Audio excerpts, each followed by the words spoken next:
E aí, já parou pra pensar como é que a gente garante que documentos super importantes, tipo, desde uma certidão de nascimento até leis históricas, consigam sobreviver por séculos?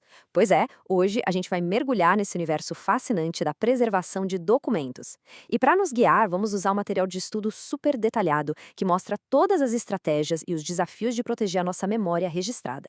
E olha, a nossa análise de hoje se baseia no trabalho incrível do professor doutor Marcelo Lessa, que está lá no caderno de estudos ESP-ASS 20 do projeto Alero Turbo.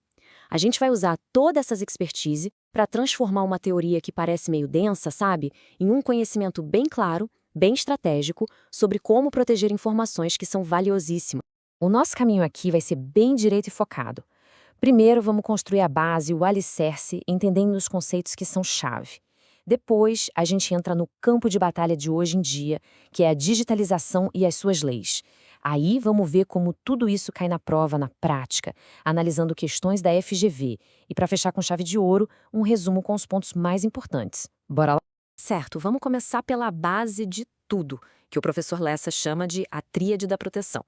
Pensa assim, são três pilares que sustentam qualquer trabalho de proteção de um acervo. E entender a diferença entre eles não é só teoria não, hein? É o que realmente separa o profissional do amador. E claro, o que acerta a questão na prova. O primeiro pilar é a preservação. Pensa nela como se fosse um grande guarda-chuva, sabe? É o conceito mais amplo, a estratégia geral para manter a coleção inteira segura para o futuro. Aqui, a gente não está nem tocando no documento. A gente está cuidando do ambiente em volta. A política de segurança do prédio, o controle de temperatura do edifício inteiro, as regras de quem pode entrar no acervo, tudo isso é preservação. Agora, a gente desce o nível e chega na conservação. E a palavra-chave aqui, anota aí, é preventivas. Diferente da preservação, a conservação age direto no documento ou bem pertinho dele. Imagina a limpeza para tirar a poeira, uso de caixas especiais, o controle da luz que bate numa estante, o objetivo aqui é um só: evitar que o dano aconteça. É uma ação para desacelerar a degradação. E fechando a nossa tríade, vem a restauração. Se na conservação a palavra era preventiva, aqui a palavra é corretiva. Ou seja, o dano já aconteceu. O documento já está rasgado, manchado. A restauração é a ação para consertar o estrago. É quase uma cirurgia no documento. E um detalhe super importante, a restauração tem que ser sempre que possível reversível, para que no futuro, se tiver uma técnica melhor, a gente possa refazer o trabalho sem estragar o original. Olha só que resumo perfeito para a gente nunca mais esquecer. Conservação previne danos. Restauração conserta danos. É simples assim. Uma é sobre evitar o incêndio, a outra é sobre lidar com as cinzas.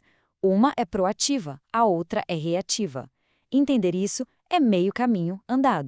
Bom, e quem são os inimigos que a gente combate? Essa tabela organiza eles em 3 grupos. Temos os agentes físicos, como luz, calor e umidade, os químicos, tipo poluição e a própria acidez do papel, e os biológicos, que são os fungos e insetos. Mas atenção aqui que tem uma pegadinha clássica de prova, a poeira.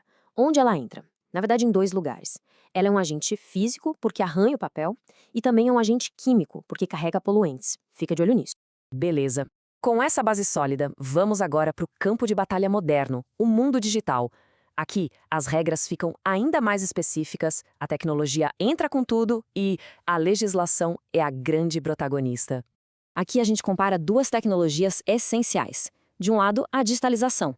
Ela dá um acesso super fácil, rápido, é ótima para consulta. Mas tem um problemão, um verdadeiro calcanhar de Aquiles: a obsolescência. Um arquivo de 20 anos atrás pode simplesmente não abrir mais hoje. Do outro lado, a gente tem a microfilmagem. Pode parecer coisa antiga, mas ela é campeã da preservação a longo prazo e tem validade jurídica total como se fosse o original. É uma tecnologia estável, durável. E para a gente ter uma ideia do que isso significa, 500 anos. É isso mesmo. Essa é a durabilidade que o microfilme bem guardado pode ter. Agora pensa, qual HD, SSD ou serviço de nuvem hoje pode prometer chegar perto disso? Pois é, quando o assunto é segurança máxima e longevidade, o microfilme ainda é o rei. Agora vamos para a lei, para o que o decreto diz. Para um documento digitalizado valer tanto quanto o original de papel, ele precisa ter uma assinatura digital no padrão ICP Brasil. É isso que garante a autenticidade.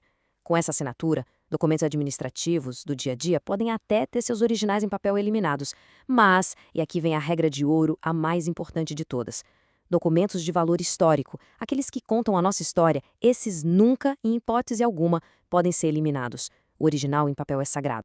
E agora? Bora colocar esse conhecimento à prova? Vamos dar uma olhada em algumas questões no estilo da FGV para ver exatamente como esses conceitos são cobrados na hora do vamos ver. Olha essa primeira questão. A conservação preventiva exige o controle das condições ambientais. Os principais agentes físicos de deterioração que devem ser monitorados são... A palavra-chave aqui é físicos. Lembra da nossa tabela? Qual seria a resposta certa? Exatamente. A resposta correta é a letra B. Temperatura, umidade relativa e luz. São os agentes físicos clássicos que a gente viu. As outras opções misturam tudo. A A fala de agentes biológicos. A C e a D falam de agentes químicos. Viu só? A banca testa exatamente aquela classificação. Saber essa diferença é fundamental. Vamos para a próxima, sobre o mundo digital. O tema é obsolescência tecnológica. A pergunta quer saber o nome da estratégia de ficar convertendo arquivos de formatos antigos para formatos mais novos para garantir que a gente consiga abrir eles no futuro. Como se chama isso? E a resposta é migração. O grande pega-ratão aqui é confundir migração com emulação. Migrar é você pegar o conteúdo e passar para um formato novo, tipo converter um arquivo .doc antigo para um .docx. Já emular é diferente. É criar um programa que imita um computador antigo para rodar o arquivo original sem mexer nele. Para garantir o acesso a longo prazo, a migração é a estratégia mais comum. Para fechar, uma questão direto da lei. O que o decreto exige para um documento digitalizado ter o mesmo efeito legal do original em papel? Qual é o requisito que dá esse poder a ele? A resposta aqui é a letra C. Ser assinado digitalmente com certificado ICP Brasil. É essa assinatura que funciona como um selo de autenticidade. Sem ela, o arquivo é só uma cópia simples, sem valor oficial. E cuidado com a alternativa D, que fala em destruir o original. Lembra da nossa regra de ouro? Documento de valor histórico nunca pode ser destruído. Muito bem, para a gente amarrar tudo, vamos agora para o nosso resumo de ouro. Se for para lembrar de apenas algumas coisas de tudo que a gente conversou, que sejam estas. Vamos lá, 5 fatos essenciais. Primeiro, clima ideal, entre 18 e 22 graus, com umidade entre 45% e 55%. Segundo, use sempre materiais de pH neutro, como caixas e pastas alcalinas. Terceiro, para preservar digitalmente, escolha formatos como TIFF ou PDF/A, fuja do JPEG. Quarto, ferramenta proibida, fita adesiva comum, o famoso Durex. O ácido dela destrói o papel. E quinto, a regra de ouro que a gente repetiu tanto, documento histórico é sagrado e nunca pode ser eliminado. Para finalizar, o professor Lessa nos deixa com essa reflexão, uma citação muito poderosa que eleva a missão do arquivista a um outro patamar. E é exatamente isso. O trabalho de quem lida com arquivos não é só guardar papel velho. É garantir que a memória, a história e os direitos das pessoas não se percam com o tempo. É lutar contra o esquecimento. Uma ideia muito poderosa, que mostra como organizar e preservar a informação é, no fundo, preservar a própria civilização. Valeu demais pela companhia nessa jornada.